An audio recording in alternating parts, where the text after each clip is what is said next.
வெறும் 3 பொருள் வச்சு ஒரு சூப்பரான ஒரு ஸ்வீட்டு, டெசர்ட்டு என்ன வேணா நம்ம சொல்லிக்கலாங்க. அவ்ளோ டேஸ்ட்டா இருக்கும்.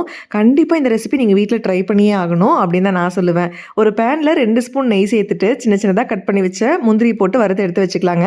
அதே பேன்ல நேந்திரம் பழம் இந்த மாதிரி சின்ன சின்னதா கட் பண்ணி உள்ள சேர்த்து நல்லா நெய்யில ரோஸ்ட் பண்ணி எடுத்துக்கோங்க.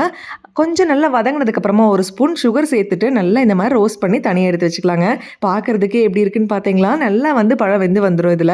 அதே பேன்ல 1 கப் பால் சேர்த்துட்டு, அதுல கொஞ்சமா சுகர் சேர்த்துக்கோங்க. நல்லா கலந்து விட்டுருங்க. 1 ஸ்பூன் கார்ன்ஃப்ளோர்ல கொஞ்சமா தண்ணி விட்டு கரைச்சு எடுத்துட்டு, அத வந்து பால் கொதிச்சு வர டைம்க்கு இந்த மாதிரி ஆட் பண்ணீங்க அப்படின்னா, நல்லா இந்த மாதிரி திக்கான கன்சிஸ்டன்சிக்கு வந்துரும். நம்ம ரெடி பண்ணி வச்சிருந்தோம் இல்லைங்களா பழம், அதுல வந்து 3/4 பாகத்த சேர்த்துட்டு, இந்த மாதிரி நல்லா கலந்து விட்டுக்கோங்க. இந்த கன்சிஸ்டன்சி வந்த உடனே நம்ம எந்த பவுல்ல செட் பண்ண போறோமோ, அந்த பவுலுக்கு ட்ரான்ஸ்ஃபர் பண்ணிக்கோங்க.